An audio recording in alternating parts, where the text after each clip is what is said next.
दोस्तों, ये एक गरीब लड़की की कहानी है जिसे आप पूरी ज़िंदगी नहीं भूल सकते। एक लड़की भोली सी। मैं अपने माँ बाप की इकलौती संतान थी। मेरे पिताजी अक्सर बीमार रहते थे।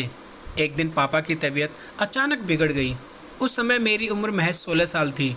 इतनी छोटी सी उम्र में पापा का ध्यान रखना मेरे लिए बहुत मुश्किल का काम था। मैं फिर भी जैसे तैसे पापा को अस्पताल लेकर गई।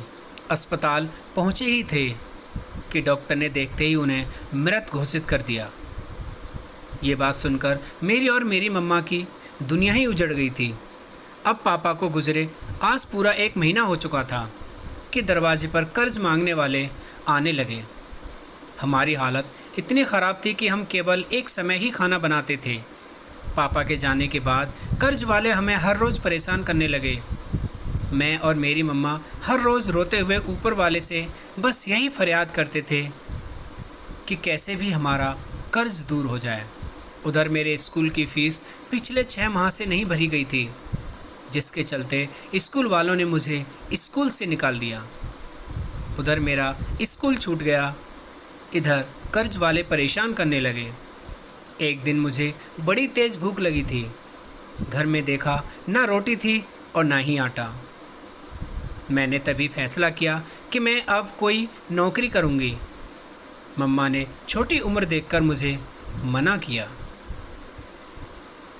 लेकिन मैं और करती भी क्या। अगले ही दिन मैं नौकरी की तलाश में एक फैक्ट्री में गई। वहाँ मैंने अपनी सारी स्थिति बताई। मेरी मजबूरी जानकर वहाँ का मालिक बोला, नौकरी तो दे दूँगा, लेकिन मुझे खुश करना पड़ेगा। मैंने कहा, खुश मतलब? वो बोला, मेरे साथ हम बिस्तर करना पड़ेगा।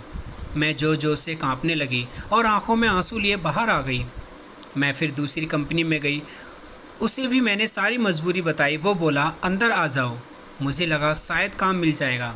मैं डरती हुई उसके ऑफिस में गई। मेरे जाते ही उसने लाइट बंद कर दी। मैं बाहर भागने लगी। उसने मुझे ज़ोर से पकड़ा। मैं शोर मचाने लगी। शोर सुनते ही उसने मुझे छोड़ दिया। मैं रोती हुई बाहर आ गई। आज पापा की बहुत याद आ रही थी। पापा के साए में जो देखा वही दुनिया लगने लगी थी, लेकिन आज एक दूसरी भी दुनिया मुझे अपनी हवस का शिकार बनाना चाहती थी। मैं अंदर से बिल्कुल टूट चुकी थी। दिल तो कर रहा था आत्महत्या कर लूं, पर मम्मा का ख्याल आया। मुझे बहुत भूख लगी थी। मैं बस स्टॉप पर आ गई। एक दुकान वाले से बोला, भैया मुझे भूख लगी है, मेरे पास पैसे नहीं हैं, कुछ खाने को दे दो। वो गुस्से से बोला, हराम का है क्या? मैं वहाँ से थोड़ा दूर बस स्टॉप पर ही बैठ गई। शायद यहाँ कोई काम मिल जाए। आंखों में आंसू लिए भगवान से प्रार्थना कर रही थी। तभी एक लड़का मेरे पास आया और बोला, क्या आप मुझे ये पता बता सकते हो? मैंने कहा, मुझे नहीं मालूम। मेरी आंखों में आंसू देख वो बोला, तुम रो क्यों रही हो? मैंने कहा, कुछ नहीं। वो बोला, बताओ, क्या मैं आपकी कोई मदद कर सकता हूँ? मैं कुछ कहना तो नहीं चाहती थी, लेकिन शायद मेरी कुछ मदद हो जाए, इसलिए मैंने उसे अपनी सारी कहानी बयां कर दी। मैं रोने लगी। उसकी आंखों में भी मुझे देखकर आंसू आ गए। मैंने कहा, आप क्यों रो रहे हो? वो खामोश रहा। फिर उसने मुझे खाना खिलाया और उसने मेरे घर जाने की ज़िद की। मैंने मना किया, लेकिन मैं उसकी ज़िद के आगे कुछ ना कह सकी। उसने मेरी मम्मा को 50,000 रुपये दिए और बोला, मैं इनको अपनी कंपनी में जॉब दे रहा हूँ, उसके ये 50,000 एडवांस में रख लीजिए।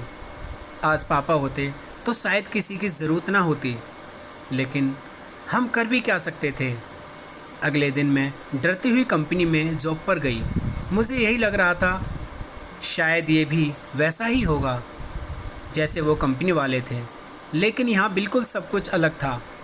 वहाँ सभी ने मेरी बहुत इज्जत की, मानो कि एक दूसरा कोई परिवार मिल गया हो। आखिर भगवान ने मेरी पुकार सुन ही ली। अब कर्जा भी ख़त्म हो चुका था और खुशियाँ भी खूब थीं, लेकिन पापा के बगैर दुनिया आज भी अधूरी थी।